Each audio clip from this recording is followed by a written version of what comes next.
Have you ever walked into a room and felt something nobody else could feel? A tension hanging in the air like invisible smoke.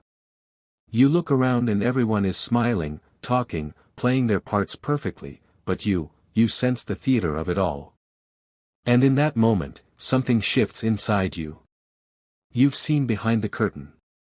But here's what nobody tells you about that moment of seeing, and I promise you, by the end of this, you'll understand why Alan Watts called this both liberation and loneliness wrapped into one.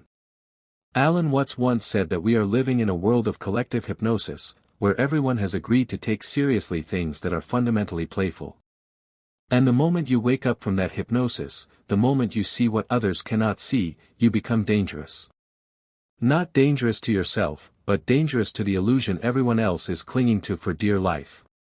Now stay with me here, because what I'm about to share will either make perfect sense to you, or it will sound like madness.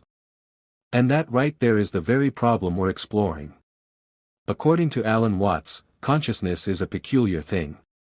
It awakens to itself in stages, and when you awaken even slightly before others, you find yourself in a strange predicament.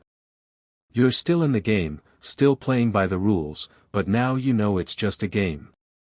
And that knowledge, that simple awareness, changes everything. The question becomes, what do you do when you can see through the walls everyone else believes are solid? When you recognize that the emperor truly has no clothes, but everyone around you is praising his magnificent wardrobe? Do you speak up? Do you stay silent? Do you laugh, or do you weep? Alan Watts discovered something profound about this dilemma, something that mystics throughout history have whispered to each other in secret. And before this is over, you'll understand why they had to whisper. But first, let me ask you something, and be honest with yourself.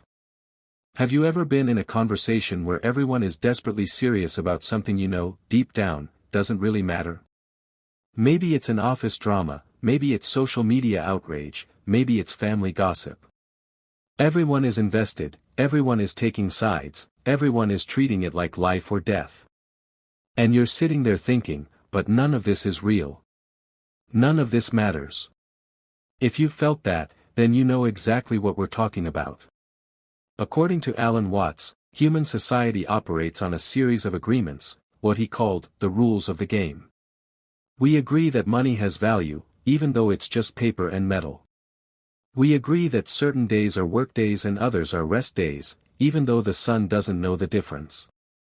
We agree that titles and positions matter, that success looks a certain way, that life should follow a particular script. And here's the kicker, none of it is true. It's all made up. Every single bit of it. Alan Watts said that we've mistaken the menu for the meal, the map for the territory, the money for the wealth. We've become so hypnotized by our own symbols that we've forgotten they're just symbols. And when someone wakes up from that hypnosis, when someone sees that the menu is just paper with words on it, not actual food, they become a threat to everyone still reading the menu and imagining they're full. Think about it like this. Imagine children playing a board game, completely absorbed in the rules, arguing over who cheated, celebrating victories as if they matter beyond the moment. Now imagine you're an adult watching them. You can see it's just cardboard and plastic. You smile at how seriously they're taking it. That's exactly how life looks to someone who has awakened, even just a little bit. The battles, the competitions, the desperate scrambling for success, it all looks like children fighting over monopoly money. But here's where it gets dangerous, and I mean really dangerous, and this is something Alan Watts warned about repeatedly. Stay with me, because this next part reveals why the awakened have always been misunderstood. Alan Watts discovered that the greatest threat to any system is not violence, not rebellion, not even hatred. The greatest threat is laughter. When someone genuinely laughs at the game while everyone else is still playing seriously, that laughter is revolutionary. It's subversive. It says, I see what you're doing, and it's absurd. And people hate that. They hate it with a passion you cannot imagine until you've experienced it yourself. History proves this over and over again. Socrates was killed not because he was violent, but because he asked too many questions. He made people uncomfortable by revealing that they didn't actually know what they claimed to know. Jesus was crucified not for starting a war, but for suggesting there was a kingdom not of this world, for implying that everything people were fighting over was meaningless in comparison. According to Alan Watts, every mystic, every sage, every awakened being who has ever walked this earth has faced the same response, first mockery, then anger, then elimination. Why? Because they disturb the game. They're the child who shouts, but it's just a game, while everyone else is still deeply invested in winning. And nobody likes to be told they're wasting their energy on something imaginary. Nobody wants to hear that their entire life structure is built on collective fiction. So they shoot the messenger. They silence the one who sees. Alan Watts said something brilliant about this. He said that society is organized in such a way that it resists awakening with all its might, because awakening threatens the entire structure. If everyone woke up tomorrow and realized that money is just an agreement, that nations are just imaginary lines, that status is just a costume, the whole system would collapse. Not because it's held together by force, but because it's held together by belief. And when belief dies, the system dies with it. Now, here's what you need to understand, and this is crucial. The danger isn't that you'll be physically harmed, though that has happened throughout history. The real danger is isolation. When you see what others don't, you become lonely in a way that's hard to describe. You're surrounded by people, but you feel like you're on a different planet. You try to explain what you see, but the words don't translate. It's like trying to describe color to someone who has only ever seen in black and white. They nod politely, but they don't really get it. And that loneliness, according to Alan Watts, is the price of vision. But wait, because there's a twist here that changes everything, and you need to hear this before you think awakening is just a burden. Alan Watts said that the person who sees through the game faces a critical choice, and this choice determines whether awakening becomes wisdom or bitterness. You can either become the cynic who mocks everyone still playing, or you can become the sage who plays along with a twinkle in the eye. The difference is everything. Here's the trap, and it's a trap that catches almost everyone at first. When you first wake up, when you first see through the illusions, there's a temptation to feel superior. I know something they don't. I'm awake and they're asleep. I'm enlightened and they're ignorant. According to Alan Watts, that's just another ego game. That's the ego putting on spiritual robes and pretending to be humble while secretly feeling superior. And the moment you fall into that trap, you're asleep again. You've just replaced one illusion with another. The real awakening, Alan Watts discovered, is not about escaping the game. It's about playing it fully while knowing it's a game. Think about great actors. Do they refuse to perform because they know it's just a play? No. They dive into their roles completely, they feel every emotion, they give it everything they have. But when the curtain falls, they don't take it home with them. They don't confuse the character with who they really are. That's the secret. That's what Alan Watts meant when he said the wise person is not the one who leaves the stage, but the one who can dance on it without being trapped by it. You still go to work, but you don't believe your worth depends on your job title. You still love, but you don't confuse love with possession or control. You still pursue goals, but you don't think your happiness depends on achieving them. You play every role life gives you, but lightly, the way you'd wear a costume at a party. You're in it, but not defined by it. Alan Watts called this, the supreme art, the ability to take life seriously enough to engage with it fully, but not so seriously that you forget it's all a cosmic dance. And here's something beautiful that happens when you learn this art, something that will completely change how you see your own awakening. Listen carefully to this next part. According to Alan Watts, the universe is not a machine that needs to be fixed or a problem that needs to be solved. It's a dance, a play, a game playing itself for the sheer joy of playing. And you are not separate from it. You are the universe dancing, playing, expressing itself in this particular form, at this particular moment. When you realize this, truly realize it, everything changes. Alan Watts discovered that the awakened person doesn't become more serious, they become more playful. They laugh more, not less. They enjoy life more deeply precisely because they've stopped taking it so desperately seriously. Think about it.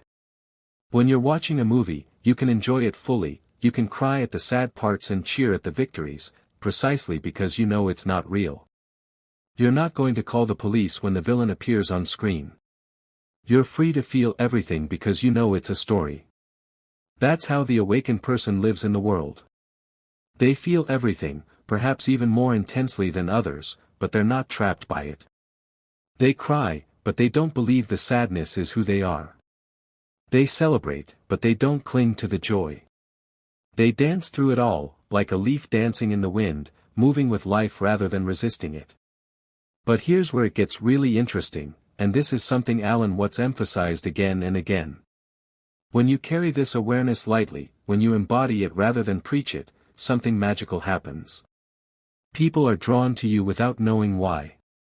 They can't quite put their finger on it, but there's something about you that's different. You're not rushing. You're not desperately chasing. You're not anxious about the future or bitter about the past. You're here, present, alive in a way that's contagious. Alan Watts said that truth doesn't need to be argued or defended. It has a quality, a resonance, that speaks for itself. When you embody awakening, when you live it rather than preach it, you become like a tuning fork. You vibrate at a certain frequency, and slowly, others begin to resonate with that frequency. Not because you convinced them, not because you argued with them, but because truth recognizes itself. This is why the greatest teachers in history rarely argued. Buddha sat under a tree. Jesus told stories. Lao Tzu wrote poems so cryptic they can be interpreted 1,000 ways. Alan Watts gave talks that sounded more like jazz than lectures. They knew that awakening cannot be forced. It can only be invited through presence, through being, through living in a way that whispers, there is another way. But there's still a question we haven't answered, and it's probably the question you're asking right now. How do you actually live with this vision? How do you walk through a world that doesn't see what you see without becoming bitter, without becoming isolated, without going mad? Alan Watts had a beautiful answer to this, and it's simpler than you might think. According to Alan Watts, the awakened person becomes like a mirror. A mirror doesn't judge what appears in it. It doesn't prefer beautiful faces to ugly ones. It doesn't try to change what it reflects. It simply shows what is, clearly, without distortion. And when what it's showing moves away, the mirror doesn't chase after it. It remains still, empty, ready for the next moment. That's the art. You reflect life as it is. When someone comes to you with their drama, you don't mock them, but you don't get sucked into the drama either. You listen, you care, you might even help, but you don't believe the drama is the ultimate reality. You hold space for people to be exactly where they are, without needing them to wake up on your schedule. Alan Watts discovered that this is actually the most compassionate way to live. Because when you're not trying to fix everyone, when you're not trying to wake them up, when you're not lecturing them about how they're asleep, they can relax around you. They can be themselves. And paradoxically, that's when they're most likely to wake up on their own. Not because you pushed them, but because you gave them space to discover it themselves. But here's the hard part, the part Alan Watts was always honest about. Even when you live this way, even when you become the mirror, there will still be moments of profound loneliness. There will still be times when you feel like you're the only one awake in a room full of dreamers. And in those moments, you have to remember something crucial. You have to remember that even the feeling of loneliness is part of the dream, part of the play. According to Alan Watts, the universe is playing a game of hide and seek with itself. It pretends to be lost so it can experience the joy of being found. It pretends to be separate so it can experience the ecstasy of reunion. And your loneliness, your sense of being different, is just another move in the game. But there's a final revelation here, something that ties all of this together. Alan Watts said that the danger of seeing what others don't is also the greatest gift you could ever receive. Because in that seeing, in that awakening, you discover something more valuable than all the world's treasures combined. You discover freedom. Real freedom. Not the freedom to do whatever you want, but freedom from the tyranny of needing anything to be different than it is. You're free from the desperate need to be right. You're free from the compulsive chase for more, better, different. You're free from the fear of what others think, because you understand that their opinions are just more moves in the game. You're free to love without clinging, to work without attachment, to play without keeping score. And that freedom, according to Alan Watts, is worth every moment of misunderstanding, every moment of loneliness, every moment of feeling like an outsider. Because here's the secret that Alan Watts whispered throughout his entire life: you were never actually separate. The isolation you feel is itself an illusion. You are not a wave that's disconnected from the ocean. You are the ocean waving. You are not a note that's separate from the symphony. You are the symphony playing itself. And when you truly understand this, not just intellectually but in your bones, the loneliness dissolves. Not because you found other awakened people, though that's wonderful when it happens, but because you realize you were never alone in the first place. So if you're someone who sees what others don't, if you're someone who has awakened even just a little bit, know this: you're not broken. You're not cursed. You're not superior, and you're not inferior. You're simply the universe waking up to itself through this particular form. Carry that vision gently. Laugh often. Play the game with all your heart, but hold the results lightly. And remember what Alan Watts reminded us again and again: this is all a magnificent play, and you are both the actor and the audience, the dancer and the dance, the dreamer and the dream. And that, ultimately, is the most beautiful danger of all. Thank you so much for staying with me through this exploration. If you found value in today's discussion, don't forget to subscribe to the channel and share this video with someone who might benefit from it.